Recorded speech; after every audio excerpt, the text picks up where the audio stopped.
चलिए ठीक है, चलो बेटा ठीक है, हम लोग बात करते हैं यहाँ पे। लास्ट में बात कर रहे थे कम्पिटेंट होस्ट की बात किया जा रहा है बेटा, ठीक है। किसकी बात कर रहे थे हम लोग? कम्पिटेंट होस्ट की।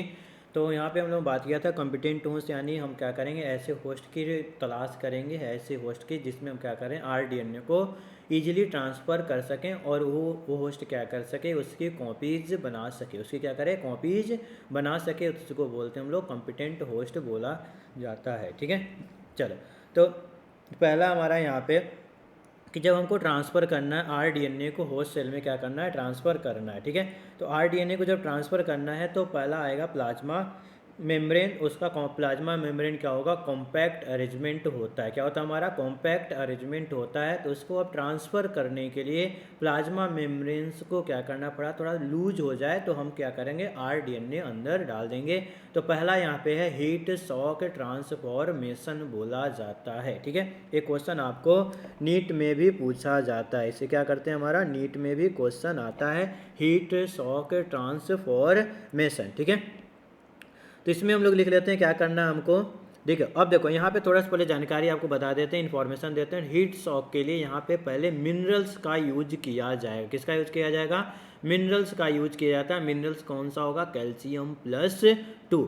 तो यहाँ पे कैल्शियम+2 जब यूज करते हैं बेटा, तो जो प्लाज्मा मेम्ब्रेन कॉम्पैक्ट अरेंजमेंट है, इसमें क्या होते हैं, देखो जैसे मान लो ये हमारा क्या है, कॉम्पैक्ट अरेंजमेंट है, ठीक है। क्या हमारा कॉम्पैक्ट अरेंजमेंट है। अब यहाँ से हमको एंट्री करानी है, इस मेम्ब्रेन से हमको एंट्री करानी है RDNA को। तो पहले इस पर क्या लगा देंगे हम लोग, कैल्शियम लगा देंगे। क्या लगा देंगे, कैल्शियम। तो क्या आ जाएगा, देखो इस तरह के लूजली पोर्स क्रिएट हो जाएंगे, जिसके कारण हमारा RDNA अंदर चला आएगा, ठीक है। देखो तो क्या करते हैं हम लोग, लिख लेते हैं पुट या फिर expose host cell and RDNA two, यहाँ पे यूज करेंगे कौन सा, डाईवैलेंट कटायंस लाइक, ठीक है। एनायन नहीं, हम लोग कटायंस यूज करेंगे, लाइक कैल्शियम+2, ठीक है, जिसको बोलते हैं कैल्शियम क्लोराइड, ठीक है, कैल्शियम क्लोराइड यूज करेंगे। अब ये जो डाईवैलेंट कटायंस है हमारा, कैल्शियम+2 है, क्या करेगा हमारा, इंक्रीज परमिएबिलिटी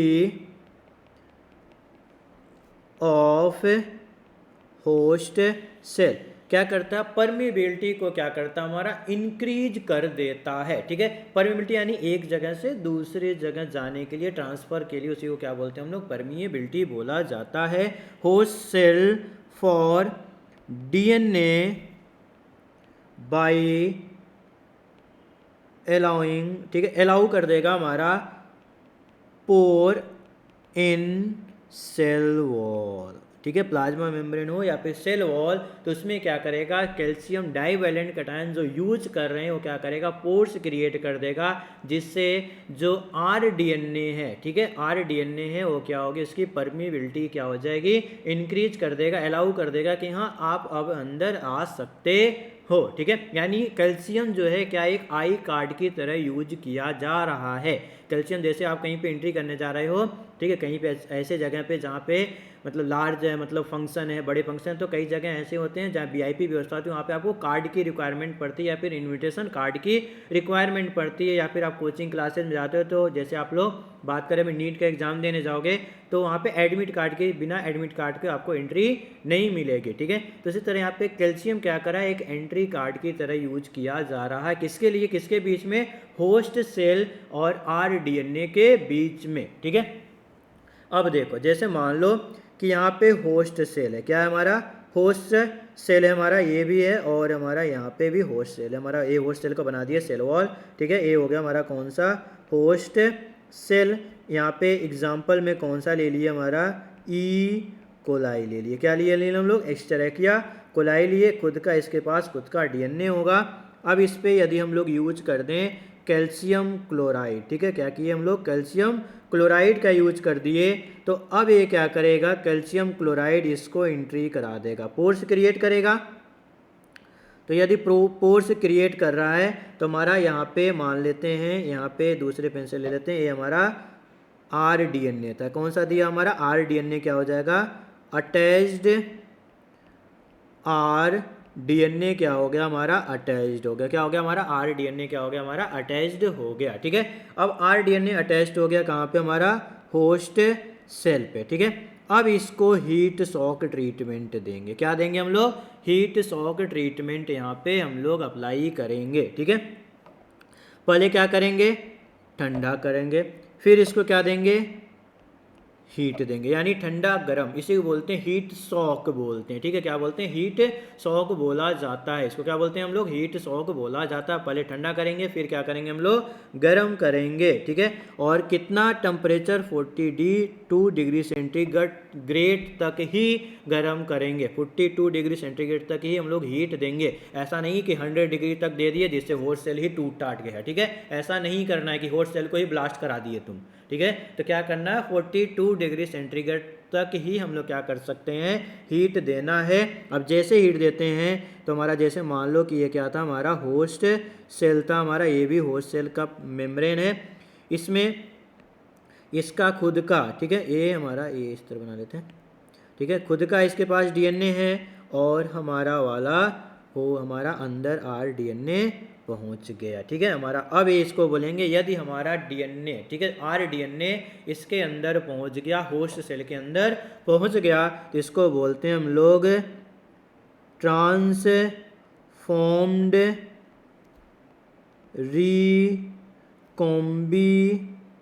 रिकॉम्बिनेंट होस्ट बोला जाता है। ठीक है, यानी ट्रांसफर हुआ।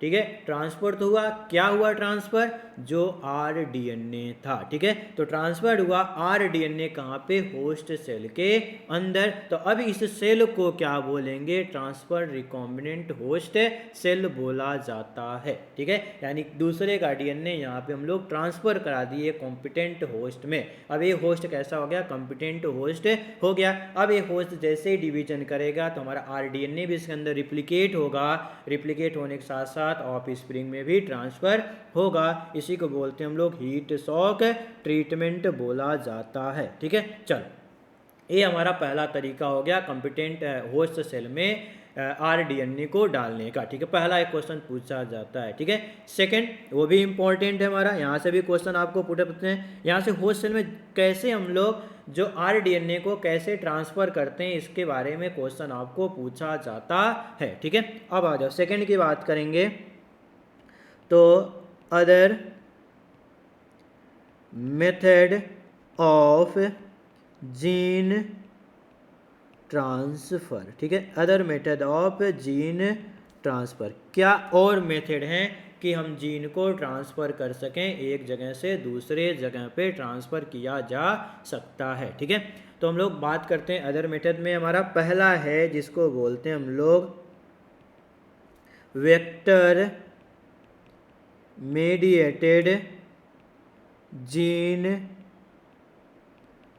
ट्रांसफ़र। ठीक है, vector mediated gene transfer, first हमारा कौन सा, वेक्टर मेडिएटेड जीन ट्रांसफ़र की बात करेंगे, यानी वेक्टर के थ्रू। ठीक है, यानी हमको कैरियर की रिक्वायरमेंट पड़ेगी, किसकी रिक्वायरमेंट पड़ेगी बेटा, कैरियर की रिक्वायरमेंट पड़ेगी। ठीक है, तो यहाँ पे हम लोग लिख सकते हैं, क्या लिख सकते हैं हम लोग, by means of carrier like. ठीक है, यानी कैरियर की, जब वेक्टर है तो कैरियर की जरूरत पड़ेगी, यानी जीन टैक्सी की रिक्वायरमेंट पड़ेगी बेटा। ठीक है, कैरियर के, तो जैसे हम लोग कैरियर की बात करें, एजो वेक्टर ट्यूमी फेसियंस, एज हमारा एजो vector rhizogenes retrovirus plant virus etcetera. ठीक है, ये हमारा वेक्टर मेडिएटेड जीन ट्रांसफर है, जिसके बारे में हम लोगों ने पढ़ लिया, प्लाज्मिड के बारे में सब। ठीक है,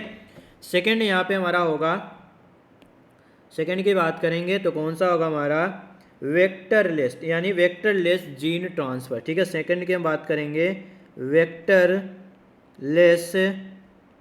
जीन ट्रांसफ़र की बात किया जाए, किसकी बात करें, वेक्टरलेस जीन ट्रांसफ़र की बात करते हैं बेटा। ठीक है, वेक्टरलेस जीन ट्रांसफ़र की बात करें, यानी बोल रहा है क्या हमारा,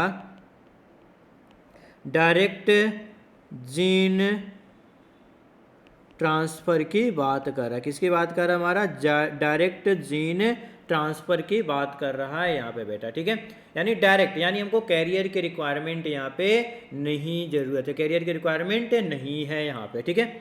यदि कैरियर की रिक्वायरमेंट नहीं है तो यहाँ पे हम लोग 2 टाइप के हमारा हो सकता है। हमारा फर्स्ट है हमारा, जिसकी बात करेंगे हम लोग, जिसको बोलते हैं हम लोग केमिकल मेथड, यानी आरडीएनए की। यानी ये बोलना चाह रहा है क्या कि केमिकल, वेक्टर नहीं लेना हमको, ठीक है। यानी हम क्या करेंगे, केमिकल्स लेंगे, ठीक है, और केमिकल्स में आरडीएनए को डाल दिए, अब उस केमिकल को होस्ट सेल पे डाल दिया जाए, ठीक है। तो उस केमिकल के थ्रू, जैसे केमिकल एंट्री करेगा मेम्ब्रेन के थ्रू जाएगा, उसी के थ्रू क्या चला जाएगा, वो भी हमारा एंट्री कर जाएगा, ठीक है, एंट्री कर जाएगा। तो पहला हमारा केमिकल मेथड, जिसमें हम लोग यूज करते हैं पॉली इथाइलिन ग्लाइकॉल। किसके यूज करते हैं? पॉली इथाइलिन ग्लाइकॉल, जिसको बोलते हैं PEG बोला जाता है, इज यूज्ड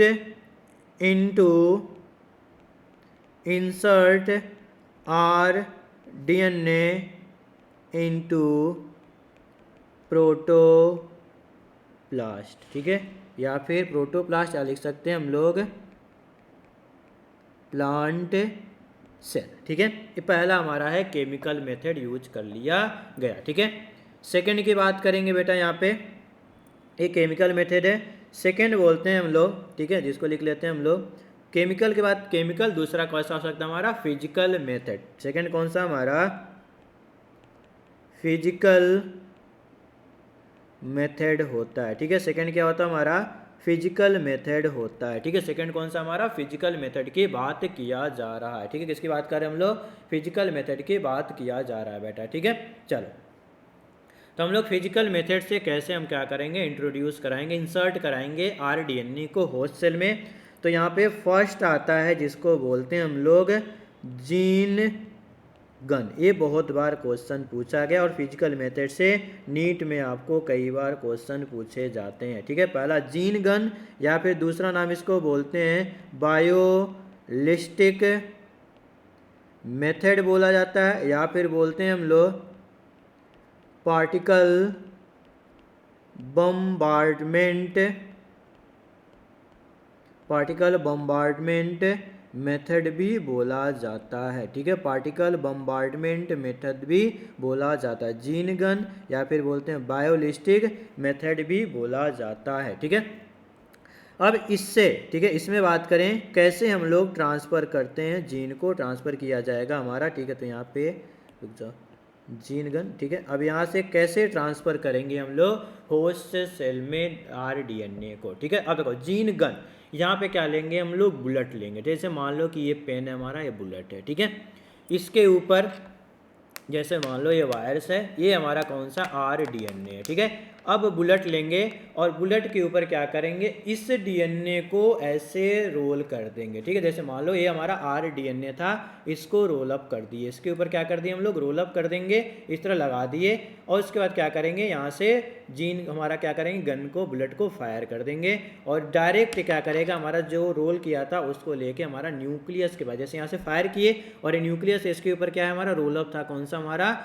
आरडीएनए। क्या था हमारा? आरडीएनए रोल अप था, और डायरेक्ट ये कहाँ पहुँच जाएगा? हमारा होस्ट सेल के अंदर पहुँच जाएगा, ठीक है। अब वहाँ पे आपको कभी आगे नॉलेज, ठीक है, आगे बताया जाएगा आपको कि कितने स्पीड से, ठीक है, कितनी वेलोसिटी से इसको हम लोग फायर करते हैं, ठीक है। वहाँ पे आपको बताया जाएगा, कैलकुलेट किया करके बताया जाता है डेटा। यहाँ पे आपको रिक्वायरमेंट नहीं है डेटा की कि कितनी स्पीड या कितनी वेलोसिटी से हम लोग फायर करेंगे, कि ऐसा बस करना है कि वो अंदर पहुंच जाए। ऐसा नहीं करना है कि ऐसे फायर किए, इतनी स्पीड से फायर किए क्योंकि क्या किया कि हमारा होस्ट सेल ही उड़ गया, ठीक है। ऐसा नहीं करना है कि ऐसे फायर करना है कि हमारा आरडीएनए होस्ट सेल के न्यूक्लियस तक पहुंच जाए। अब यहाँ पे पूछा था जो बुलेट होता है, जो बुलेट लिया गया, इस बुलेट कौन सा बुलेट लेंगे जिसके ऊपर होस्ट सेल को रैप्ड आउट करेंगे?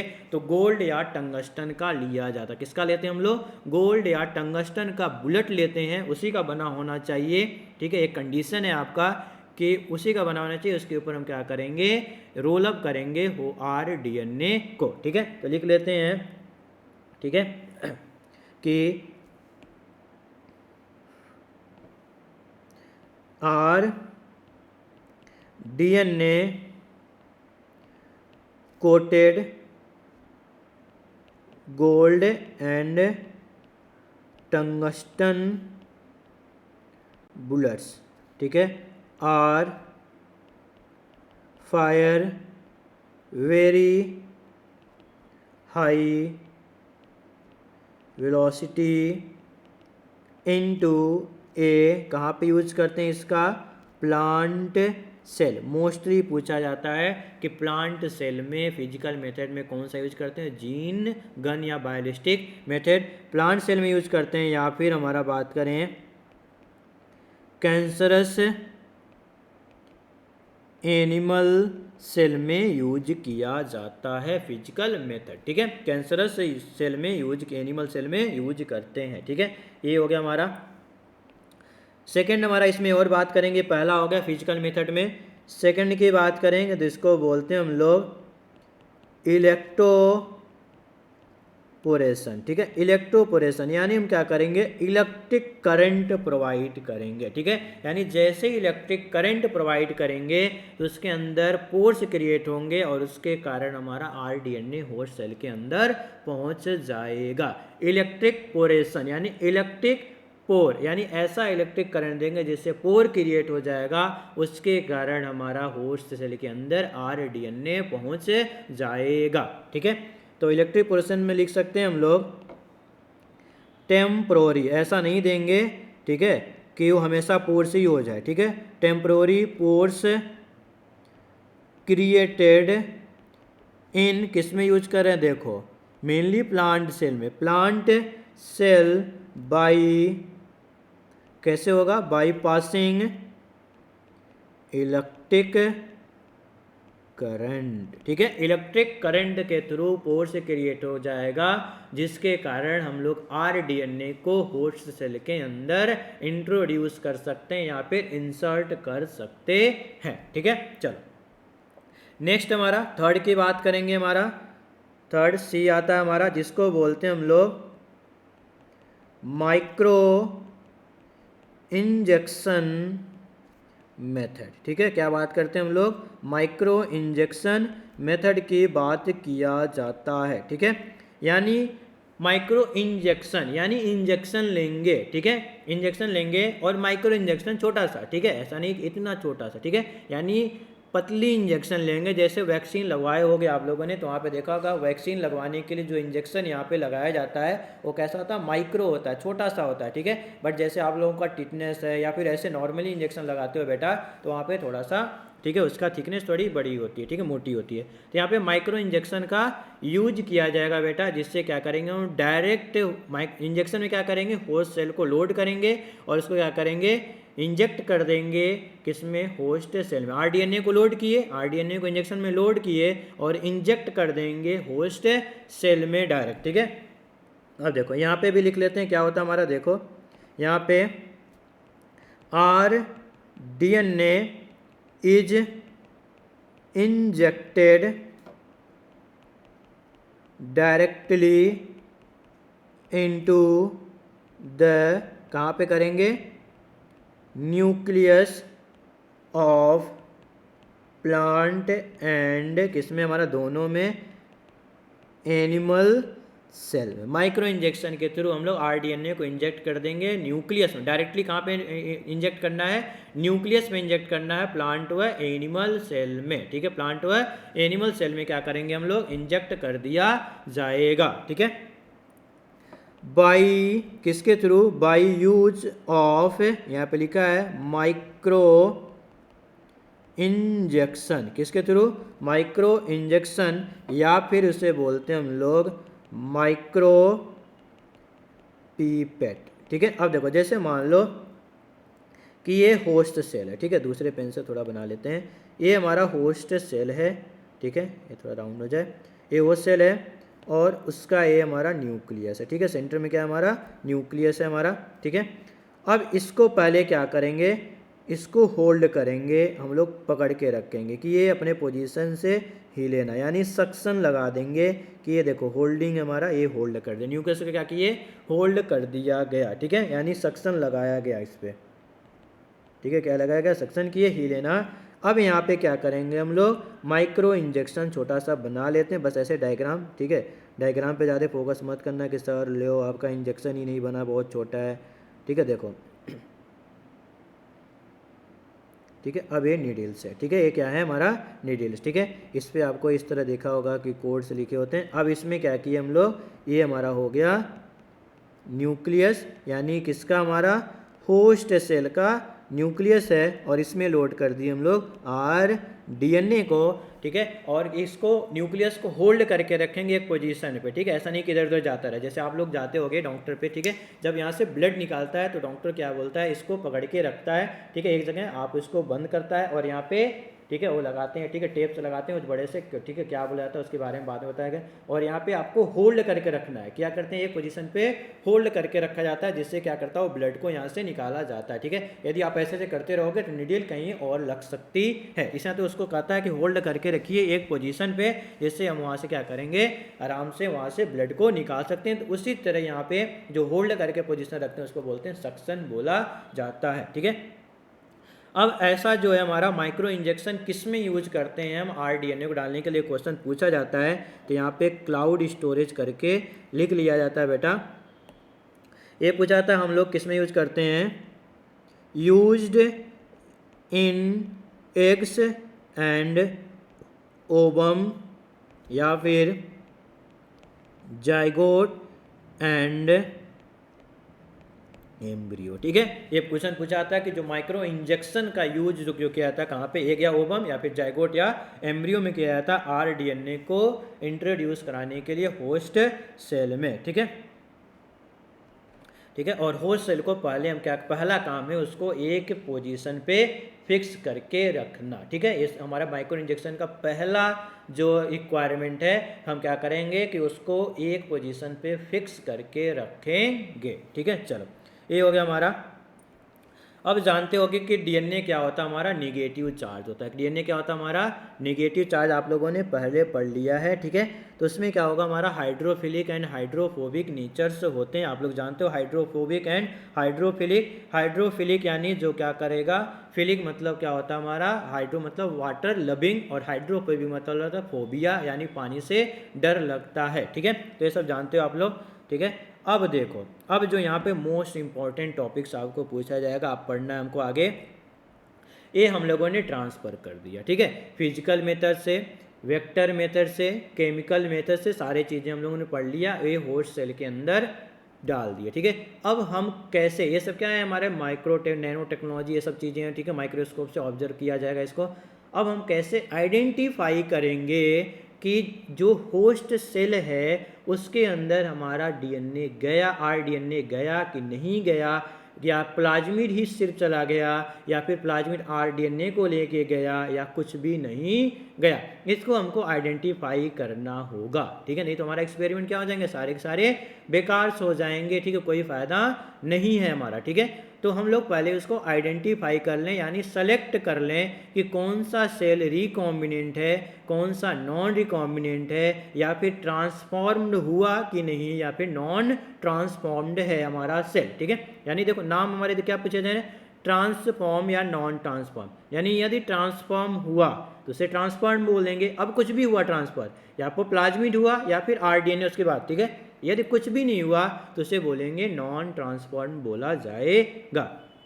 अब ट्रांसफर्ड हुआ तो क्या ट्रांसफर्ड हुआ, ठीक है, या हमारा या तो प्लाज्मिड सिर्फ ओनली चला गया होगा ट्रांसफर होके, या फिर आरडीएनए को लेके गया। यदि आरडीएनए को लेके गया यानी रिकॉम्बिनेंट को ले गया तो उसे क्या बोलेंगे, रिकॉम्बिनेंट सेल। यदि प्लाज्मिड सिर्फ ओनली चला गया, आरडीएनए उसके साथ अटैच ही नहीं हुआ था प्लाज्मिड के साथ, तो उसे क्या बोलेंगे, नॉन रिकॉम्बिनेंट बोला जाएगा, ठीक है। चलो, तो यहाँ पे हम लोग लिख लेते हैं, हेडिंग डाल लेते हैं, ठीक है। क्या करना हमको, सिलेक्शन करना है, ठीक है। क्या करना हमको, सेलेक्टिंग ट्रांस, रुक जाए एक मिनट, सेलेक्टिंग ट्रांसफॉर्मेंट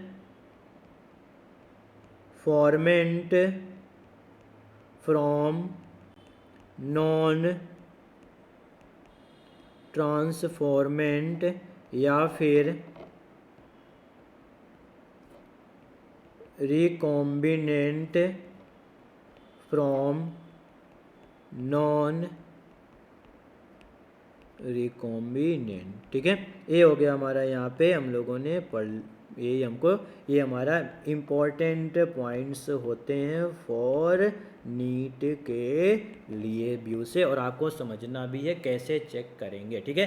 तो हमारे सेलेक्टेबल मार्कर्स यहाँ पे यूज होंगे बेटा, कौन सा, एम्पीसिलिन व टेट्रासाइक्लिन, वहाँ पे बात किए थे कि सेलेक्टेबल मार्कर्स का यूज कैसे करते हैं, हमारे रिकॉम्बिनेंट एंड नॉन रिकॉम्बिनेंट को आइडेंटिफाई करने के लिए यूज किया जाता था, ठीक है। तो चलो यहाँ पे हम लोग बात करेंगे रिकॉम्बिनेंट एंड नॉन रिकॉम्बिनेंट के बारे में, ठीक है। देखो कैसे करेंगे हम लोग बेटा, देखो पहला हमारा यहाँ पे बना लेते हैं, एक होस्ट सेल बना लेते हैं, ठीक है। क्या करते हैं हम लोग, ये हमारा होस्ट सेल है जो इसको बात करेंगे ई कोलाई, इस तरह कोलाई की बात करते हैं। ये देखो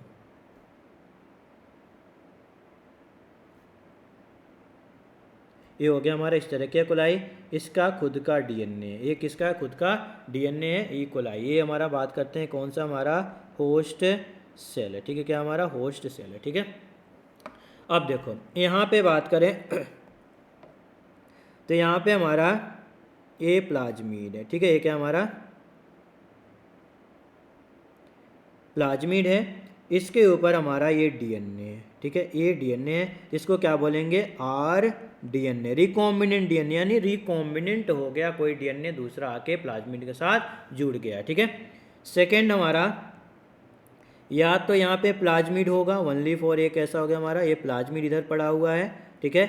और रिकॉम्बिनेंट यहीं पे हमारा जो डीएनए था हमारा, कौन सा डीएनए हमारा, डीएनए क्या बोलते हैं उसे हम लोग, डिजायर्ड जीन बोला जाता है, ये डिजायर्ड जीन है और ये हमारे वेक्टर साहब है, ठीक है। ये क्या हमारा वेक्टर है, ठीक है। अब देखो कंडीशन क्या क्या हमारा, ठीक है, या तो ठीक है वेक्टर चला गया होगा, ये पहला, ठीक है। ये हमारा या तो आरडीएनए ये गया होगा, या तो ये गया ही नहीं होगा, ठीक है। यानी ये गया, यानी प्लस की बात करेंगे फर्स्ट कंडीशन, नहीं गया निगेटिव सेकंड कंडीशन, गया बट कौन सा गया, हमारा सिर्फ वेक्टर गया, डीएनए उस पर जुड़ा ही नहीं था। ये थ्री कंडीशन हमारे होते हैं, ठीक है। यानी हमारा आरडीएनए गया, ठीक है, तो फिर उस सेल को क्या बोलेंगे, अभी लिखा जाएगा, या तो दूसरा आरडीएनए वेक्टर के साथ अटैच हुआ होगा, आरडीएनए गया ही नहीं, ठीक है।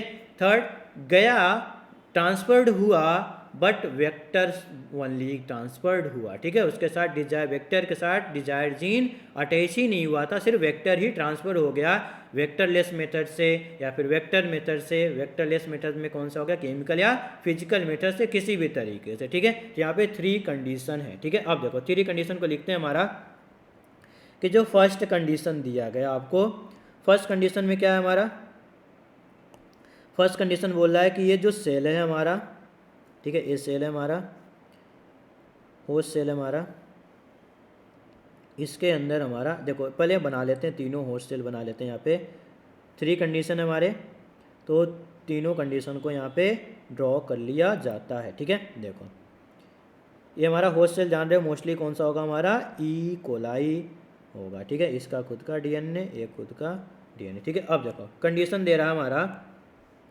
ठीक है, पहले में क्या गया हमारा, आरडीएनए पहुंच गया, ठीक है। फर्स्ट में क्या हो गया हमारा, आरडीएनए पहुंच गया, ठीक है, आरडीएनए पहुंच गया, ठीक है, फर्स्ट में है। सेकंड में आया ही नहीं कुछ तो कोई बात नहीं। थर्ड में सिर्फ वेक्टर गया, थर्ड में क्या गया हमारा, सिर्फ वेक्टर ही पहुंच रहा है, ठीक है, सिर्फ क्या आ रहा हमारा वेक्टर, उसके वेक्टर के ऊपर डिजायर्ड जीन लगा ही नहीं था। तो A B C three condition है, अब इनके नाम लिखेंगे, ठीक है, ठीक है। अब देखो ये हमारा जो पहला, सेकंड की बात करें, इसमें कुछ ट्रांसफर्ड हुआ है बेटा, कुछ भी ट्रांसफर्ड नहीं हुआ, कोई चीज़ गया ही नहीं, इसे क्या बोलेंगे हम लोग, नॉन ट्रांसफॉर्म्ड होस्ट सेल। जब कुछ गया ही नहीं हमारा तो ना रिकॉम्बिनेंट बोलेंगे, नॉन रिकॉम्बिनेंट का कोई बात ही नहीं होगा। जब कुछ गया ही नहीं, खाली ही सेल है, तो उसे बोलेंगे only for non transformed host cell, ठीक है। यहाँ पे सी की बात करो, यहाँ पे ट्रांसफॉर्म्ड हुआ है, ठीक है, तो इसे क्या बोलेंगे, ट्रांसफॉर्म्ड होस्ट सेल पहला। लेकिन क्या आरडीएनए ट्रांसफर्ड हुआ है, नहीं, तो क्या सिर्फ ट्रांसफर्ड हुआ है, यहाँ पे वेक्टर सिर्फ ओनली ट्रांसफर्ड हुआ है, आपको दिख रहा होगा, सिर्फ वेक्टर ट्रांसफर्ड हुआ। हमारा जो आरडीएनए था ये अटैच ही नहीं हुआ था वेक्टर पे। यदि रेड कलर वाला इसके साथ अटैच्ड होता तो बोलते क्या हमारा कि हाँ ये आरडीएनए ट्रांसफर्ड हुआ है। यदि आरडीएनए ट्रांसफर्ड हो तो उसको क्या बोलते हैं, रिकॉम्बिनेंट बोला जाता है। बट यहाँ पे ट्रांसफर्ड तो हुआ, बट जो चाहिए था एक्चुअली में वो ट्रांसफर्ड नहीं हुआ, ठीक है, ठीक है। तो ये ट्रांसफॉर्म्ड सेल तो है, ट्रांसफॉर्म्ड है, बट कैसा हमारा, नॉन रिकॉम्बिनेंट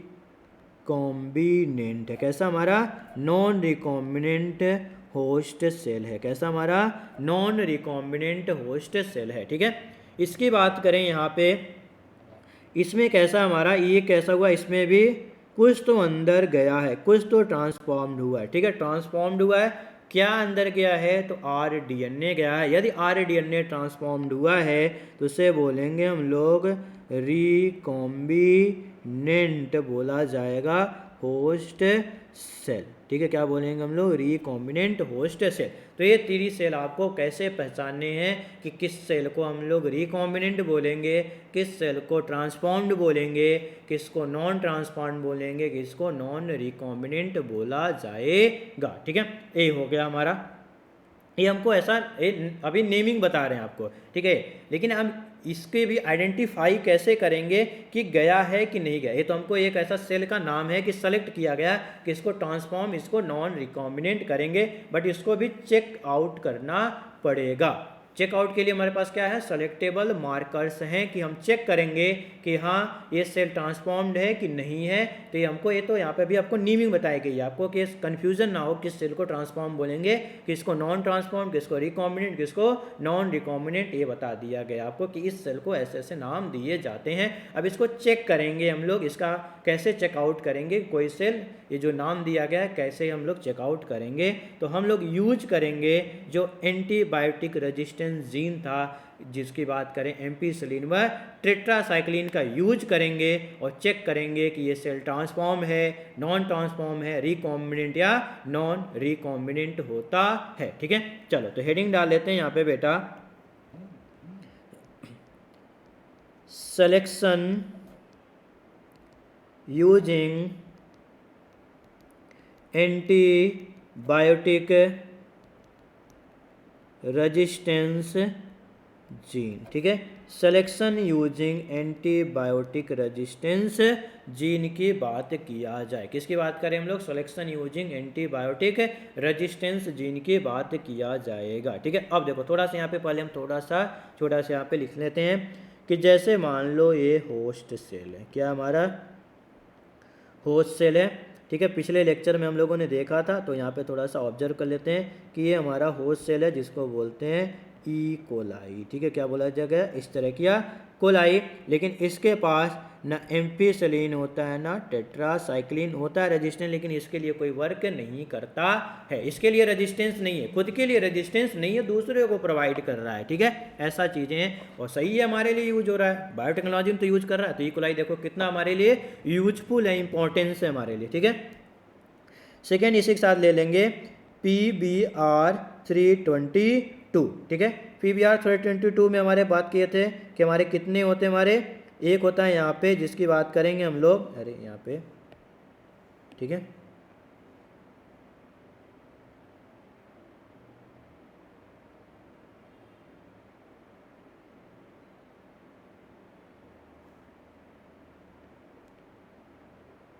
चलो ठीक है।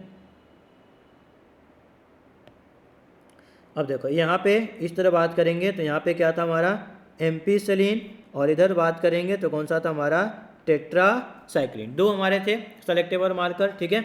एम्पीसिलिन के पास याद था आप लोगों को क्या बताया गया था, क्या था हमारा PST1 और ये क्या था हमारा PUV1, ठीक है, PST1 एंड PBU1 है हमारा। और टेट्रासाइक्लिन के पास था BAM-H1 और SAL1, ठीक है, ये था हमारा टेट्रासाइक्लिन के पास, ठीक है। ये PBR की बात करें, ठीक ठीक है। नेक्स्ट हमारा जैसे मान लेते हैं rDNA की बात करें, ठीक है। rDNA हमारा है डिजायर्ड DNA। अब इसको वेक्टर के साथ लोड कर दिया, वेक्टर प्लस फॉरेन। rDNA बात करते हैं तो क्या लिखते हैं हम लोग, लिख सकते हैं यहाँ पे वेक्टर प्लस फॉरिजन DNA, ठीक है। दोनों एक साथ है, इसको ट्रांसफ़र कर रहे हैं हम किस में, प्लाज्मिड में, ठीक है। दूसरे जगह हम लोग सेल में ट्रांसफ़र किया जा रहा है, ठीक है। कहाँ पे ट्रांसफ़र कर रहे हैं हम लोग, PBR के साथ अटैच किया जा रहा है। किसके साथ कर रहे हैं हम लोग, PBR के साथ अटैच करना है हमको rDNA को, डिजायर्ड DNA को। वेक्टर के साथ हम लोग फॉरेन DNA हमारा मिल गया, rDNA इसको हम लोग वेक्टर, ठीक है। अब देखो कैसे, जैसे मान लो कि हमको इंट्रोड्यूस, इसको कट किए गए होंगे, मान लो किससे कट किया गया होगा, रिस्ट्रिक्शन साइट कौन सा होगा, या तो साल या तो बाम से कट किया गया। किससे, साल या बाम से कट किया गया होगा। तो ये PBR को भी उसी रिस्ट्रिक्शन एंडोन्यूक्लियस से कट करेंगे। यदि कट करेंगे तो ये वाला पोर्शन इसका गायब, क्योंकि यदि हम लोग इसको कट किए हैं साल एंड बाम से कट करके डालेंगे तो उसी को काटेंगे तो एम्पीसिलिन है बट टेट्रासाइक्लिन गायब हो गया। यानी यहाँ से क्या कर रहे हैं हम लोग, इंसर्ट फॉरेन DNA को इंसर्ट किया जा रहा है। फॉरेन DNA को क्या कर रहे हैं हम लोग, इंसर्ट कर रहे हैं। टेट्रासाइक्लिन बाम या साल तो हमारा टेट्रासाइक्लिन तो कट करके इसको रिमूव आउट कर दिया गया, यहाँ से कट कर दिया गया। अब इसको यदि हम लोग ई कोलाई में डाला, ठीक है। अब देखो, अब यहाँ पे क्या होगा हमको, देखो यहाँ पे पता चल गया कि हम लोग टेट्रासाइक्लिन मीडियम के थ्रू डाल, आप एम्पीसिलिन से भी डाल सकते हो। तो एम्पीसिलिन के लिए क्या करना पड़ेगा कि जो हम लोग वेक्टर डिजायर्ड DNA को कट किए होंगे, किससे करना पड़ेगा, PST या PBU से यदि कट किए हो तो एम्पीसिलिन मीडियम की तरफ से डालेंगे, क्योंकि उसको कट करना पड़ेगा। और ये हमने क्या किया है कि बाम वो साल से कट किए होंगे रिस्ट्रिक्शन एंडोन्यूक्लियस से डिजायर्ड DNA को कट किए होंगे, तो हम लोग जिसके अंदर अटैच करेंगे तो उसको भी हम लोग क्या करेंगे, कट करेंगे प्लाज्मिड को, ठीक है। अब देखो यहाँ पे 3 अगार प्लेट ले लिए, क्या ले लिए, प्लेट्स ले लिए। अभी हम यहाँ पे 3 की बात करें बट हम 2 ही की बात करेंगे मेनली, क्या लेंगे, 2 ही लेंगे, 3 की बात छोड़ दो। देखो एक यहाँ पे ले लिए प्लेट्स और सेकंड यहाँ पे प्लेट्स ले लिया गया, ठीक है। छोटा छोटा प्लेट ले लिया गया। ये हमारा है, इसकी बात करेंगे तो इसमें हमारा एम्पीसिलिन अगार प्लेट है, ठीक है। एम्पीसिलिन है, इसमें हमारा कौन सा है, टेट्रासाइक्लिन, ठीक है। टेट्रासाइक्लिन अगार प्लेट है, ठीक है। ये 2 मीडियम ले लिए, टेट्रासाइक्लिन है, एम्पीसिलिन। यहाँ पे इस तरह करके आपको बनाया जाता है, आगे बनाया दिखाया जाएगा, कभी मौका मिलेगा बायोटेक्नोलॉजी में, ठीक है। तो इस तरह करके छोटे छोटे इस तरह बना दिया गया। चलो ये डायग्राम आपको ज़्यादा इंपॉर्टेंस नहीं है, आपको बस यहाँ थियरी समझनी है, मतलब आप कंसेप्ट समझना आपको, ठीक है, जो दिया गया। ये हमारे 2 मीडियम हो गए, फर्स्ट एंड सेकेंड। अब इसको जो ऊपर वाला है इसको इन दोनों में डिप करेंगे, इन दोनों में डिप किया गया। इस प्लाज्मिड को हम लोगों ने, इस rDNA को, जो rDNA प्लाज्मिड के साथ DNA अटैच हुआ है, कहाँ से, टेट्रासाइक्लिन, तो टेट्रासाइक्लिन गायब है, सिर्फ हमारा एम्पीसिलिन प्रेजेंट है, ठीक है। इसको डिप करना है।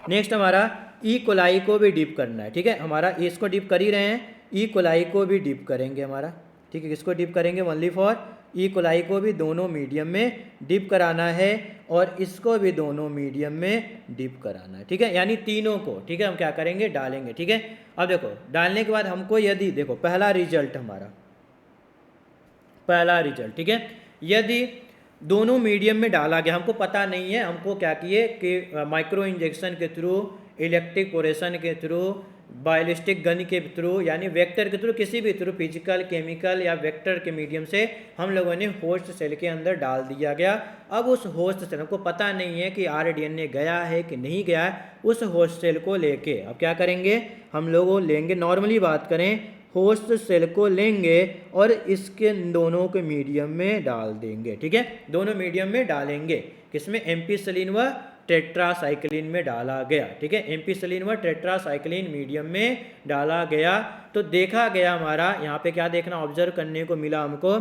कि पहला रिजल्ट क्या हो गया, डाई हो गया, हमारा जो होस्ट सेल था डाई हो गया, ठीक है, यानी डेथ हो गई, यानी उसके पास रेजिस्टेंस कैपेसिटी नहीं थी दोनों मीडियम के अनुकूल। यानी जो होस्ट सेल यदि डाई हो गया, पहला रिजल्ट दोनों मीडियम में जैसे ही डाला गया तो दोनों इक्वलाई क्या हो गई, डेथ हो गई उसकी, ठीक है, डाइज हो गई। यानी कि जो इक्वलाई था, होस्ट सेल था, उसमें न प्लाज्मिड गया न rDNA गया। यानी कैसा वो जो होस्ट सेल था कैसा था, नॉन ट्रांसफॉर्म्ड होस्ट सेल था। कैसा था हमारा, यहाँ से रिजल्ट पता चल गया कैसा था हमारा, नॉन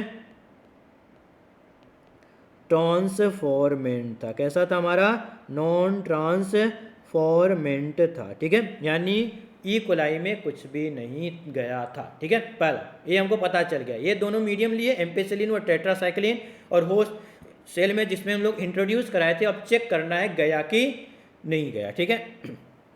सेकेंड की बात करेंगे। सेकेंड रिजल्ट में फिर हम लोगों ने होस्ट से लिया, फिर डिप किया, फिर हम लोगों ने प्रोसेस किया, वेक्टर वेक्टर डाल के उसको इंट्रोड्यूस कराया। पहले पता चला डाई तो हटा दिया कि मतलब नहीं गया, फिर हम लोगों ने एक बार फिर कोशिश किया, फिर दोनों होस्ट सेल को डाल दिया गया ले आके मीडियम में, एम्पेसिलिन व टेट्रासाइक्लिन में, ठीक है। हम कर रहे हैं रिजल्ट, हम एक्सपेरिमेंट कर रहे हैं, ठीक है। किया तो हमको क्या हुआ कि एम्पेसिलिन लिख देते हैं ऐसा और टेट्रासाइक्लिन लिख देते हैं। तो एम्पेसिलिन में और टेट्रासाइक्लिन में दोनों में हमको वो होस्ट सेल जिंदा मिला, ठीक है, यानी लाइव से, ठीक है, दोनों में लाइव है हमारा, ठीक है।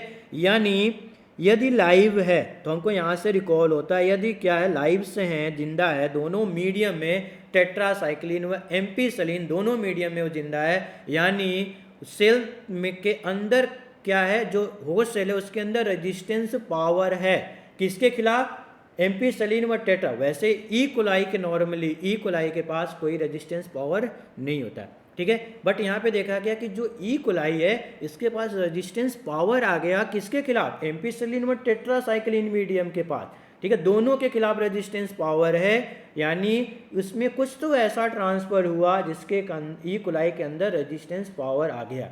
यानी क्या होगा, सिर्फ वेक्टर गया होगा, सिर्फ क्या गया होगा, वेक्टर, क्योंकि वेक्टर के पास सिर्फ यानी क्या गया होगा, हमारा पीबीआर, सिर्फ पीबीआर ट्रांसफर्ड हो गया होगा ई कोलाई सेल के अंदर। यदि सिर्फ वेक्टर गया होगा तो उसके पास एम्पेसिलिन व टेट्रासाइक्लिन दोनों है, और दोनों है तो दोनों मीडियम में क्या करेगा, वो लाइव रहेंगे, जिंदा रहेगा, दोनों मीडियम में क्या रेजिस्टेंस पावर होगी उसके पास, ठीक है। यानी हम लोग बात करते हैं कि कैसा सेल, कैसा हमारा ट्रांसफॉर्मेंट है, कैसा हमारा ट्रांसफॉर्मेंट, कुछ तो उसके अंदर ट्रांसफॉर्मेंट हुआ है, लेकिन क्या रिकॉम्बिनेंट है, नहीं। तो कैसा हमारा नॉन रिकॉम्बिनेंट है, कैसा हमारा नॉन रिकॉम्बिनेंट है। यदि रिकॉम्बिनेंट रहता तो एक मीडियम में जिंदा रहता, एक मीडियम में डेथ हो जाती, क्योंकि हम कट करेंगे ना, या तो एम्पेसिलिन या तो टेट्रासाइक्लिन को कट करके हटाएंगे और वहीं पे जोड़ेंगे तो एक मीडियम गायब हो गया, ठीक है। अब तीसरा हम लोग, अब हमको यहाँ मिल गया कि ये कैसा हमारा नॉन ट्रांसफॉर्मेंट हुआ बट नॉन रिकॉम्बिनेंट, तो फिर हटा दिए हम लोग। फिर होस्ट सेल को लिए, फिर सारा वेक्टर वेक्टर को डाल के हम लोग किया, फिर इन दोनों सेल को, होस्ट सेल को डिप किया गया दोनों मीडियम में। तो दोनों मीडियम में जब डिप किया गया बेटा, तो देखा गया क्या हमारा कि एम्पेसिलिन मीडियम में क्या है, वो जिंदा है, और टेट्रासाइक्लिन मीडियम में क्या हो गई, उसकी डाइज हो गई, ठीक है, यानी उसकी क्या हो गई, डेथ हो गई। यानी जो, ठीक है, यानी हम लोग यहाँ पे क्या हो गया, ट्रांसफॉर्मेंट तो हुआ, ट्रांसफॉर्मेंट के साथ साथ हमको पता, यदि एक मीडियम में, दोनों मीडियम में रिजल्ट सेम आता है तो गड़बड़ है, एक मीडियम में ऊपर नीचे होना चाहिए, एक में जिंदा एक में डेथ, ठीक है। तो हम लोगों ने क्या किया, पता चल गया कि हम लोगों ने rDNA को होस्ट सेल के अंदर पहुंचा चुके हैं। यानी हमारा फाइनली रिजल्ट मिल गया कि जो हम लोगों ने अभी तक जो भी एक्सपेरिमेंट कर रहे थे, जो भी मेहनत किया, उसका रिजल्ट मिल गया। यानी होस्ट सेल के अंदर rDNA पहुंच चुका है, इस नाते दोनों मीडियम में अलग रिजल्ट आ रहा है। यानी यदि टेट्रासाइक्लिन मीडियम में गायब हो रहा है तो जो टेट्रासाइक्लिन मीडियम के पास रेजिस्टेंस जीन होगा वहीं पे हम लोगों ने कट करके उसको लगाया होगा rDNA को। यदि वह एम्पेसिलिन में डाइज हो गया होगा तो एम्पेसिलिन मीडियम को कट करके वहाँ पे जो था हमारा PBU first and PST first उससे कट किया हो गया प्लाज्मिड को, रिमूव करके हम लोगों ने आरडीएनए यानी डिजायर्ड जीएनए को डिजायर्ड जीएनए को वहाँ पे अटैच किया गया होगा। यानी हमारा सेल कैसा हो गया, ट्रांसफॉर्मेंट एंड रिकॉम्बिनेंट। ठीक है, तो ये हमारा रिजल्ट आ गया। आपको ट्रांसफॉर्मेंट एंड रिकॉम्बिनेंट हम लोगों ने पहचान भी लिया कि कैसे कैसे सेलेक्टेबल मार्कर का यूज करके एम्पिसिलिन व टेट्रासाइक्लिन सेलेक्टेबल मार्कर यूज करके हम लोगों ने आइडेंटिफाई कर लिया कि सेल कैसा, होस्ट सेल कैसा है। ठीक है, हमको अब यहाँ से पता चल गया। अब जो यूजफुल है कि हमारे लिए यूजफुल कौन सा है, ट्रांसफॉर्मेंट एंड रिकॉम्बिनेंट, उसको हम क्या करेंगे, अब सिंथेसाइज किया जाएगा, नंबर में आरडीएनए को बढ़ाया जाएगा और लार्ज स्केल पे उस प्रोडक्ट को बनाया जाएगा। ठीक है, चलो ठीक है। अब हम लोग बात करते हैं, यहाँ पे एक छोटा सा हेडिंग आएगा जिसकी बात करेंगे हम लोग। यहाँ से क्वेश्चन आपको पूछा जाता है, डायरेक्ट एनसीईआरटी में दिया, तो इसके जो हेडिंग है इसका सिर्फ एक मीनिंग समझना, एक लाइन्स में इसका मीनिंग समझना। क्या होता है हमारा, इसको देखो लिखा रहता है इंसर्शनल इनएक्टिवेशन की बात करते हैं। ठीक है, इंसर्शनल इनएक्टिवेशन की बात किया जाता है। ठीक है, यानी ये क्या होता है हमारा इंसर्शनल इनएक्टिवेशन, यानी ये क्या करता है हमारा, हेल्प करता है सेलेक्ट करने, help in selecting recombinant and non recombinant में यूजफुल होता है। इंसर्शनल इनएक्टिवेशन में क्या करता है हमारा, ये भी यूज, जैसे हमारा एम्पिसिलिन टेट्रासाइक्लिन था, सेम इसी तरह हमारा ये भी रिकॉम्बिनेंट एंड नॉन रिकॉम्बिनेंट को पहचानने में हेल्प करता है। ठीक है, यहाँ पे यूज करते हैं हम लोग लैक जेड जीन का यूज किया जाता है सेलेक्टेबल मार्कर की तरह। ठीक है, तो inactivation of the selectable marker on addition, यहाँ पे insertion of desire foreign GNA at the site पे हमारा डिजायर्ड जीएनए अटैच हुआ है कि नहीं, यानी रिकॉम्बिनेंट है कि नहीं है, उसको आइडेंटिफाई करने के लिए हम लोग यूज किया जाता है इंसर्शनल इनएक्टिवेशन। ठीक है, ठीक है, एक लिख सकते हैं यहाँ पे कि इसके आगे लिख सकते हैं हम लोग help in selecting recombinant from non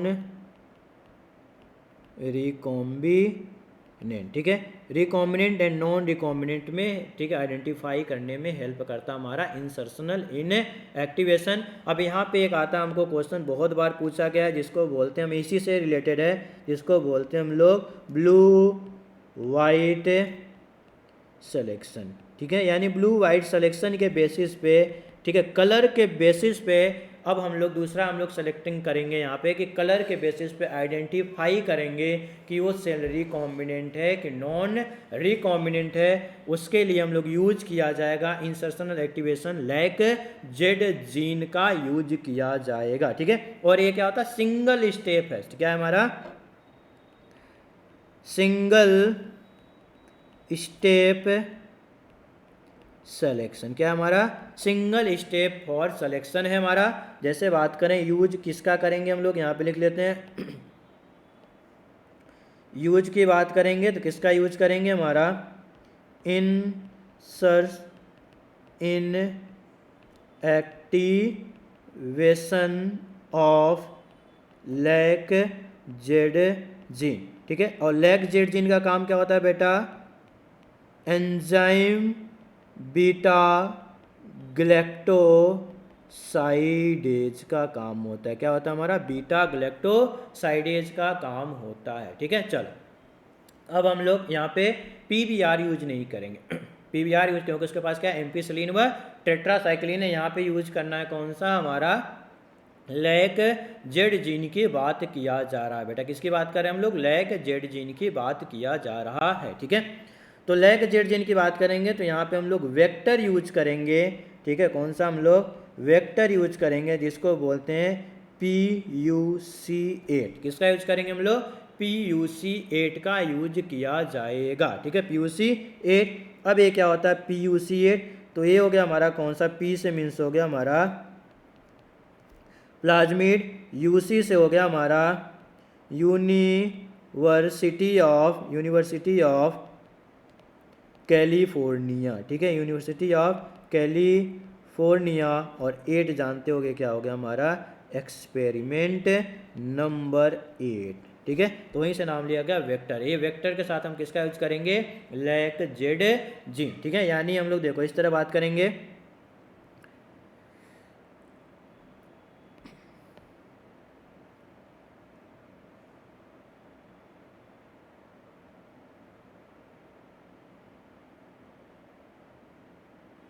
चलो ठीक है, ये हम बात कर लिए। हमारा ये देखो ये वेक्टर है, जहाँ पे एक तो हमारा एम्पीसिलिन होगा ही, यहाँ पे बात करेंगे कौन सा होगा हमारा, यहाँ पे बात कर लेते हैं, ये हमारा एम्पीसिलिन मीडियम है, और इधर हमारा कौन सा है, लैक जेड जीन, ठीक है। और यहाँ पे कौन सा होगा हमारा, ओराई साइड प्रेजेंट है। अब देखो लैक जेड जीन ऐसे नॉर्मली देखना, यहाँ पे ज़्यादा नहीं आपको सोचना है कि लैक जेड जीन के पास है यहाँ पे रेजिस्टेंस एंजाइम, रिस्ट्रिक्शन एंडोन्यूक्लियस बहुत होते हैं, इको R1 भी होता है, साल1, ठीक है, हिंड 2, PST1 और भी होते हैं हमारे, ठीक है। तो ये लैक जेड जीन है, ठीक है। अब हमको लैक जेड जीन के साथ इंट्रोड्यूस कराना और ब्लू वाइट कॉलोनीज बनानी है, ठीक है। जैसे हम लोग एम्पीसिलिन और टेट्रासाइक्लिन का किए थे ना, ठीक है, उसी तरह यहाँ पे भी कुछ करना है, ठीक है। अब देखो यदि ये, अब इसको क्या करना, होस्ट सेल, ठीक है, होस्ट सेल को फिर पहचानना हमको, होस्ट सेल में कैसे कैसे होगा। होस्ट सेल में अब हमको पता नहीं है गया कि नहीं गया, हमको आइडिया नहीं है, ये हम लोग यहाँ पे बताया गया, ये वेक्टर है, इसके साथ लैक जेड जीन है। अब या तो वेक्टर गया होगा या तो लैक जीन हमारा, यदि हम लोग इंट्रोड्यूस किए होंगे RDNA को, RDNA कहाँ से, लैक जेड जीन के, तो लैक जेड जीन गायब हो गया होगा, बचेगा सिर्फ क्या, एम्पीसिलिन, ठीक है। अब देखो पहला हमारा, यदि हम लोग बात करें, ठीक है, यदि हम लोग बात करें, फर्स्ट दे दिया गया कि हमारा सेल कैसा है, नॉन ट्रांसफॉर्मेंट। कैसे पहचानेंगे कि ये हमारा नॉन ट्रांसफॉर्मेंट सेल है, कैसे, ठीक है, कि कैसे बताएंगे कि ये हमारा सेल नॉन ट्रांसफॉर्मेंट है, इंसर्शन, इनएक्टिवेशन और लैक जेड एंड PUC8 को यूज करके, ठीक है। यानी नॉन ट्रांसफॉर्मेशन है, यानी कलर कैसा रहा होगा, white colour is chromogenic substrate, ठीक है। यानी हम क्या किए, जो ई कोलाई था ऐसे क्रोमोजेनिक सबस्टेंस में डिप किया गया, ठीक है। ई कोलाई को क्या किया गया, डिप किया गया और इसको निकाला गया, तो कैसा दिखा हमको, वाइट कलर का, यानी उसको बोल दिया, यदि वाइट कलर का है यानी ई कोलाई में न प्लाज्मिड गया, जब प्लाज्मिड नहीं जाएगा तो RDNA जाएगा ही नहीं, ठीक है। क्रोमाजेनिक सबस्टेंस लिए, अब कलर के बेसिस बता रहे हैं कि सेल ट्रांसफॉर्मेंट होगा, नॉन ट्रांसफॉर्मेंट होगा, रिकॉम्बिनेंट की नॉन रिकॉम्बिनेंट। तो हम लोगों ने ई कोलाई को लिया और क्या किया, क्रोमाजेनिक सबस्टेंस में डिप किया और निकाले तो वाइट कलर का दिखा। यदि वो वाइट कलर का दिखा बेटा तो कैसा होगा, वो नॉन ट्रांसफॉर्मेंट, यानी ई कोलाई के अंदर कुछ भी नहीं गया, कुछ भी ट्रांसफर्ड नहीं हुआ, तो इसलिए बोलते हैं नॉन ट्रांसफॉर्मेंट, यदि वो वाइट कलर का दिखा। दूसरा बात करते हैं हमारा सेकेंड की बात करते हैं बेटा, कि हमको जब अब दूसरी बार लिए हमको पता चल गया तो उसको हटा दिए, फिर हम लोगों ने किसी तरह उसको किया, फिर दूसरी बार ई कोलाई को लिए, फिर हम लोगों ने क्रोमाजेनिक सबस्टेंस में डिप किया और बाहर निकाला। जैसे ही बाहर निकाले, डिप किया और बाहर निकाले, जैसे ही बाहर निकाले तो हमको वो ब्लू कलर का दिखा, ठीक है। अब जब ब्लू कलर का दिखा तो दिमाग हमारा ठनका, ठीक है, दिमाग में सोचने को मजबूर कर दिया कि ये ब्लू कलर दिखा यानी कुछ तो लोचा हुआ, ठीक है, यानी ई कोलाई में कुछ तो गड़बड़ी हुई तभी ये ब्लू कलर का दिख रहा है। यानी उसके अंदर अब ये जो लैक जेड जीन है, बीटा गैलेक्टोसाइडेज है, ये किसके लिए काम करता है, हमारा ब्लू कलर के लिए रिस्पॉन्सिबल होता है हमारा, किसके लिए, ऐसा लिख लेते हैं, ब्लू कलर के लिए। यानी जो सेल रहा होगा यदि वो ब्लू कलर का दिखा यानी उसके अंदर ट्रांसफर्ड हुआ तो उसको बोलेंगे ट्रांसफॉर्म सेल, यानी उसके अंदर ट्रांसफॉर्मेशन हो गया। ई कोलाई कैसा दिखा, ब्लू कलर का दिखा, यानी ट्रांसफॉर्म हो गया।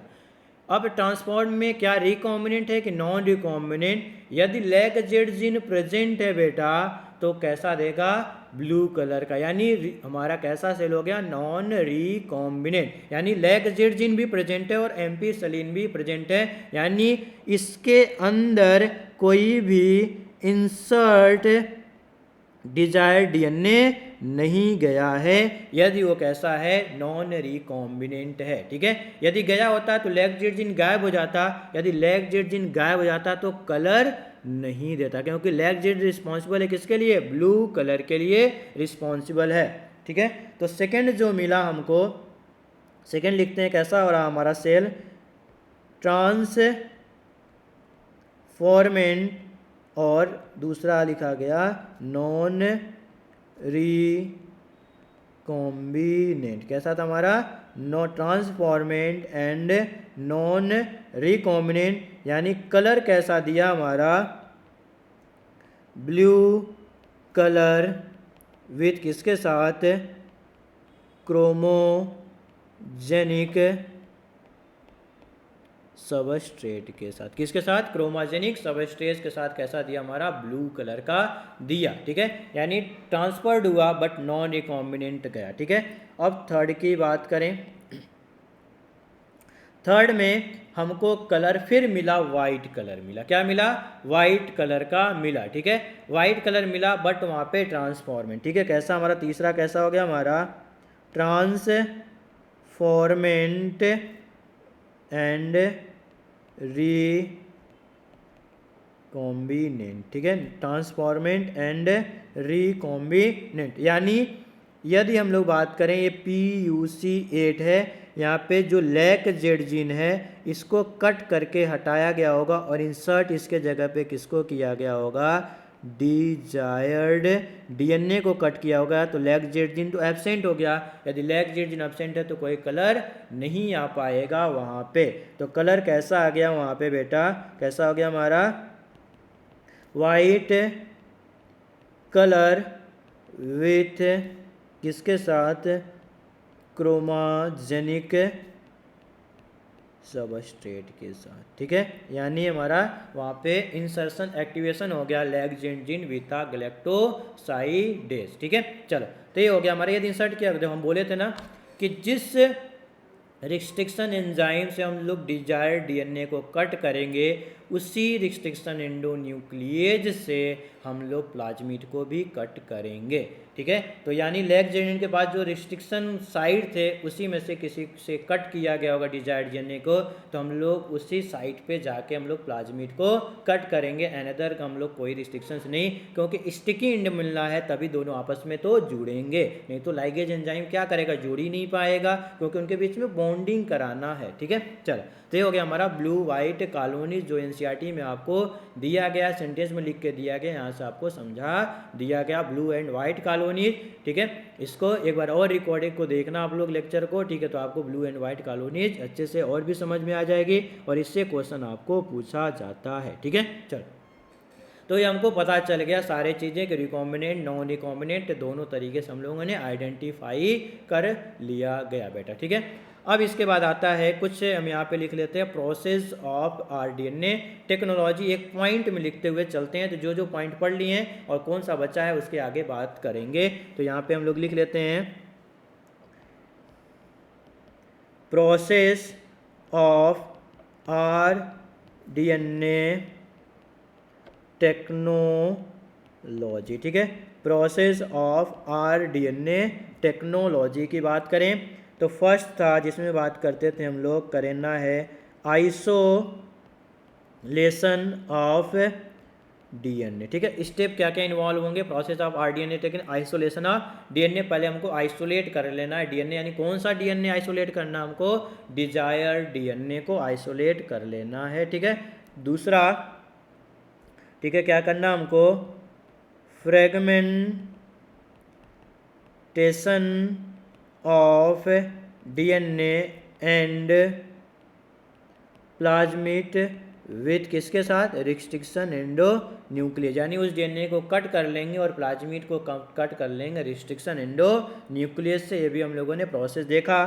थर्ड की बात करेंगे कि एम्प्लीफिकेशन, ये नहीं पढ़े हम लोग। ठीक है, amplification of desired DNA fragment करना है हमको या फिर जीन। ठीक है, फोर्थ पॉइंट, उसको क्या करेंगे हम लोग, नेक्स्ट हमारा आएगा सेपरेशन एंड आइसोलेट करेंगे, सेपरेट कर लेंगे, जो हमको काम लायक है उसको सेपरेट कर लेंगे, फिर उसको आइसोलेट करेंगे। किसके लिए? Isolation of desired DNA oblique gene. ठीक है, नेक्स्ट फिफ्थ पॉइंट क्या होगा हमारा?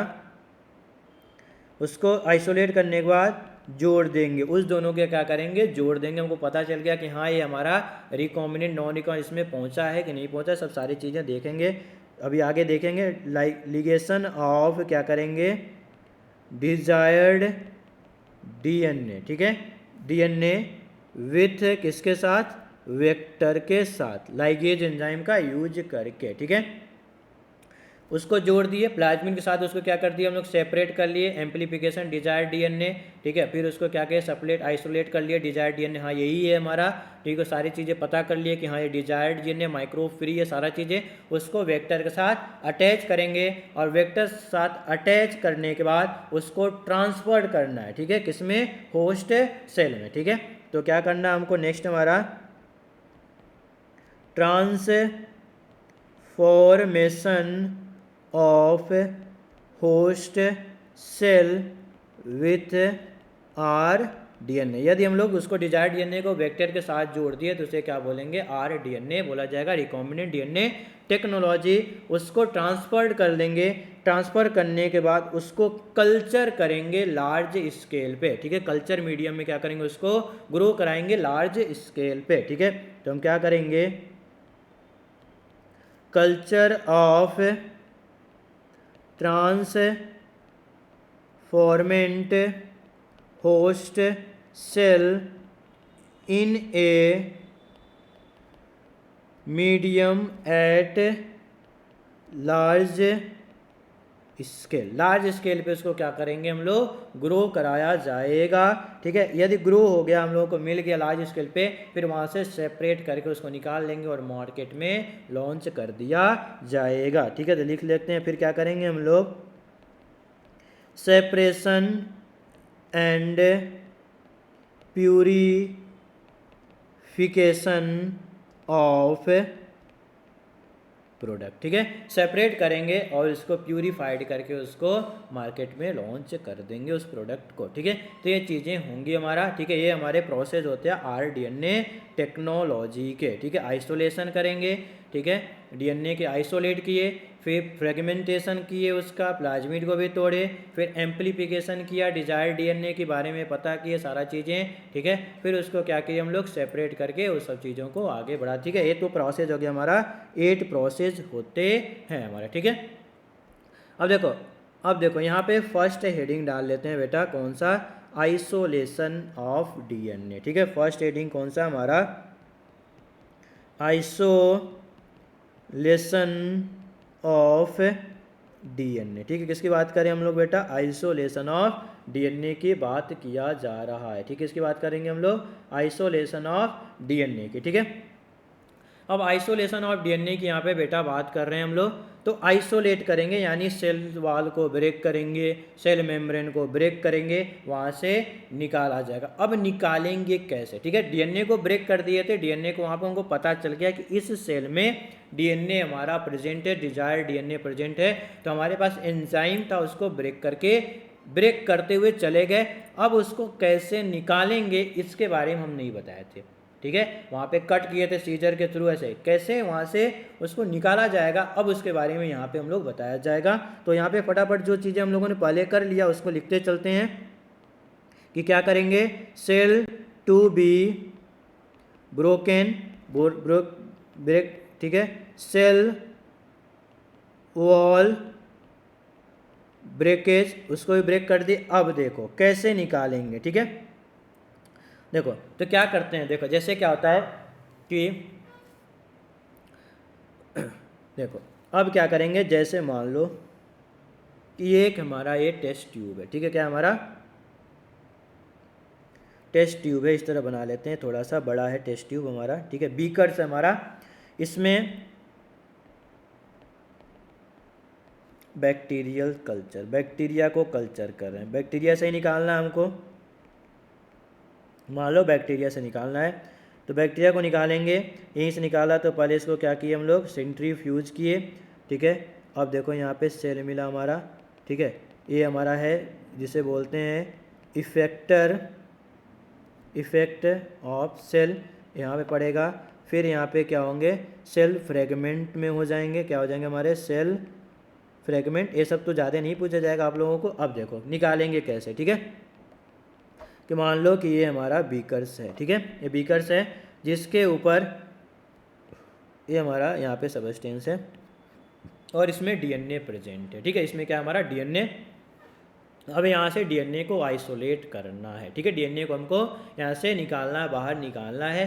तो करेंगे क्या कि दूसरे बीकर से, दूसरे टेस्ट ट्यूब से, ठीक है, देखो दूसरे टेस्ट ट्यूब है, मान लो कि ये टेस्ट ट्यूब है, इसमें केमिकल्स होगा। कौन सा केमिकल होगा हमारा, केमिकल्स का नाम कौन सा हमारा, इसमें लेंगे हम लोग चिल्ड इथेनॉल लेंगे। क्या लेंगे हम लोग, चिल्ड एथेनॉल लिया जाएगा। क्या लेंगे हम लोग, चिल्ड एथेनॉल लेंगे। और जैसे मान लो, ठीक है, ये हमारा, ठीक है, और ये हमारा, ठीक है, मान लो ये हमारा बीकर है, तो जस्ट जो वॉल है, वॉल से अटैच होते हुए धीरे धीरे हम लोग चिल्ड एथेनॉल को डालेंगे। ऐसा नहीं कि चिल्ड एथेनॉल लिए और ऐसे उलट दिए, ठीक है, नहीं। वीकर्स जो है हमारा, ठीक है, मान लो ये वीकर्स हमारा, ठीक है, जैसे कोई बना लेते हैं, ठीक है, जैसे मान लो ये वीकर्स है, ठीक है। अब वीकर्स ले लिए और इसके ऊपर, ठीक है, इसको इस तरह करके चिल्ड एथेनॉल धीरे धीरे धीरे करके डालेंगे कि इसके वॉल से अटैच होते हुए चिल्ड एथेनॉल जाए, ठीक है।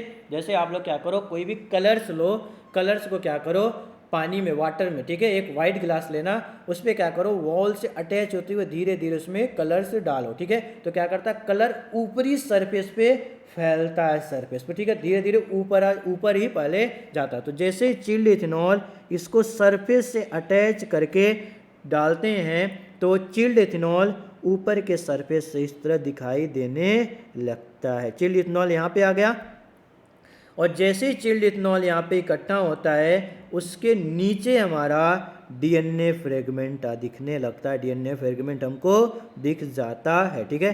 तो ये कौन सा हो गया हमारा, डीएनए का प्रेसिपिटेट वहाँ पे जमा हो जाता है, ठीक है, जो डीएनए हमको निकालना है। तो डीएनए का प्रेसिपिटेट जमा हो जाता है तो वहाँ पे फिर क्या करते हैं हम लोग, एक इस तरह मशीन आती है हमारी छोटी सी, जिसको वहाँ पे डालते हैं और इसको धीरे धीरे रोल अप करते हैं। धीरे धीरे क्या करते हैं, जैसे मान लो ये अब यहाँ पे डीएनए है, इसको डालेंगे और वहाँ पे रोल अप करते हैं, अपने इस तरह घुमाते हैं तो इसके ऊपर डीएनए रैप हो जाता है और इसको धीरे से बाहर निकाल लिया जाता है। इसी को बोलते हैं हम लोग स्पूलिंग प्रोसेस बोला जाता है, ठीक है। तो इसी यहाँ से जब डीएनए को निकालते हैं तो इसको बोलते हैं हम लोग स्पूलिंग प्रोसेस बोला जाता है। इसको क्या बोलते हैं हम लोग, स्पूलिंग प्रोसेस। यानी क्या स्पूलिंग में लिख सकते हैं, डीएनए प्रेसिपिटेट इज कलेक्टेड, ठीक है, किसके प्रोसेस से, स्पूलिंग प्रोसेस से डीएनए को स्पूलिंग प्रोसेस से हम लोग बाहर निकाल लेंगे। यानी उसको क्या करेंगे, इस तरह, ठीक है, धीरे धीरे क्या करेंगे, उसको रोल अप करेंगे और रोल अप करेंगे तो डीएनए इसके ऊपर रोल हो जाएगा और धीरे से उसको निकालेंगे। जैसे आप लोग जानते हैं जैसे मेला वाला लगता है, ठीक है, आप लोग नॉर्मली जाते हो कहीं पे घूमने पे, ठीक है, तो वहाँ पे देखते हो कि एक क्या होता है कि वहाँ पे क्या होता है कि जो सर्फ एक्सेल होते हैं, सर्फ होते हैं, उनको पानी में घोल दिया जाता है कुछ ऐसे सबस्टेंस को, फिर आपको दिया जाता है कि वहाँ पे ऐसे डिप करते हैं और फिर उसको हम क्या करते हैं, फुलाने का काम करते हैं उसको, ठीक है, फुब्बारे के रूप में, छोटे छोटे बबल्स के रूप में हम लोग क्या करते हैं, उसको फूकते हैं, एयर से देते हैं तो वहाँ पर वो फूलते हुए नजर आता है। तो जो हम लोगों ने इसको क्या किया था, लिक्विड में डिप किया था और डिप करके बाहर निकाला था, उसी तरह हम लोग क्या करते हैं, डीएनए को भी करते हैं, उसको बोलते हैं स्पूलिंग प्रोसेस बोला जाता है, ठीक है। तो हो गया हमारा स्पूलिंग प्रोसेस बोलते हैं। उस तरह हम लोगों ने वहां से डीएनए को बाहर निकाल लिया गया, आइसोलेट कर लिया गया।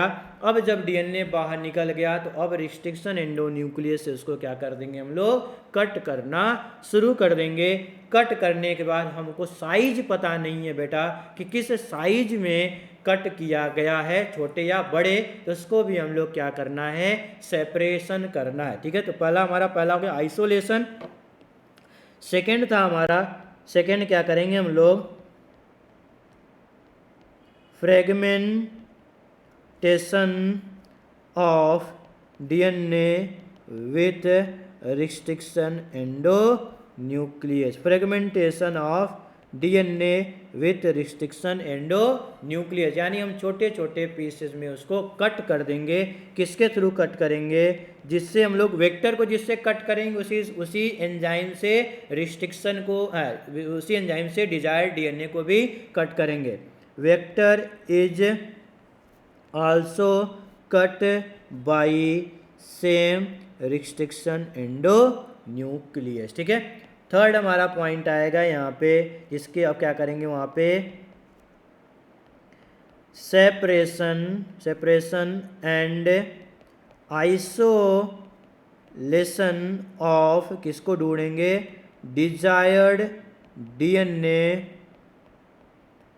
फ्रेगमेंट। ठीक है, सेपरेशन एंड आइसोलेट करेंगे जो डिजायर्ड डीएनए है, यानी डिजायर्ड डीएनए यानी जो हमारा रिस्ट्रिक्शन एंडो न्यूक्लियस कट किया है वो पैलिंड्रोमिक सीक्वेंस पे कट किया कि नहीं किया। ठीक है, यानी दूसरे साइड पे तो जाके कट नहीं कर दिया ना, तो उसको ढूंढेंगे हम लोग। उसमें साइज के अकॉर्डिंग उसको क्या करेंगे हम लोग? डीएनए को सेपरेट किया जाएगा जो कट डीएनए है।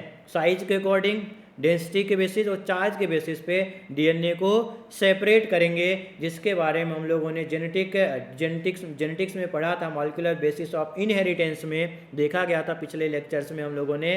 ठीक है, कि वहाँ पे एक मैकेनिज्म होता है, एक मशीन आती है जिसको बोलते हैं इलेक्ट्रोफोरेसिस मैकेनिज्म, जिसमें जो बोलते हैं जेल इलेक्ट्रोफोरेसिस, जो डीएनए फ्रेगमेंट को अलग करने का, सेपरेट करने का काम करती है on the basis of charge and size के बेसिस पे। कहीं पे डेंसिटी भी लिखा रहता है। ठीक है, तो जो रिस्ट्रिक्शन है वो कैसे कट किया, छोटे साइज में या बड़े साइज में कट किया, उसको सेपरेट कर देंगे। दूसरा कि वो पैलिंड्रोमिक सीक्वेंस पे ही कट किया कि अनदर कोई सीक्वेंस पे आके कट कर दिया है, उसके बारे में भी हम लोग पढ़ा जाएगा। ठीक है, तो यहाँ पे हम लोग हेडिंग डालेंगे इलेक्ट्रोफोरेसिस मैकेनिज्म, और उसको हम लोग नेक्स्ट लेक्चर में उसको बात करेंगे। फिर देखो यहाँ पे करना क्या है कि हम लोग नेक्स्ट लेक्चर में, नेक्स्ट वीडियो में क्या देखेंगे? नेक्स्ट वीडियो में कि इलेक्ट्रोफोरेसिस के बारे में पढ़ेंगे। ठीक है, कैसे कैसे यहाँ पे पूरा प्रोसेस पढ़ेंगे इलेक्ट्रोफोरेसिस। फिर हम लोग उसको क्या करेंगे कि यदि हमको एक डिजायर्ड डीएनए मिल गया तो उसके नंबर ऑफ कॉपीज बढ़ाने हैं। किससे करेंगे? पीसीआर, पॉलीमेरेज चेन रिएक्शन से उसके कॉपीज को बढ़ा लिया जाए। जैसे मान लो हमारे लिए डिजायर्ड डीएनए मिल गया कि ये वैक्सीन वाला, मान लेते वैक्सीन वाला मिल गया, तो उसके नंबर को बढ़ा लेंगे, फिर उसको लार्ज स्केल पे बनाएंगे। ठीक है, उसको आप मार्केट में उसको लॉन्च कर दिया जाएगा। ठीक है, जिसको हम लोग नेक्स्ट वीडियो में देखा जाएगा। ठीक है, तो हम लोगों ने अब तक वीडियो में क्या क्या देखा? हम लोगों ने बायोटेक्नोलॉजी में बात की है कि टाइप ऑफ कटिंग कैसे करेंगे, कि फिर हमारा स्टिकी एंड मिला, ब्लंट एंड मिला, फिर उसको कैसे जोड़ेंगे। तो हम लोगों ने जितने टूल्स थे, एंजाइम्स की बात किए थे, क्लोनिंग साइट के क्लोनिंग वेक्टर की बात किए थे, कंपिटेंट होस्ट की बात की है, तो वो तीनों देखे। फिर सेलेक्टेबल मार्कर की बात किए थे बेटा। ठीक है, कि सेलेक्टेबल मार्कर कैसे यूज किया जाएगा। फिर हम लोगों ने आइडेंटिफाई किया इस लेक्चर में कि recombinant and non recombinant, transfer and non transfer. ठीक है, फिर हम लोग आगे बात करेंगे इलेक्ट्रोफोरेसिस मैकेनिज्म में नेक्स्ट वीडियो में। ठीक है, चलो बेटा, थैंक यू, बाय।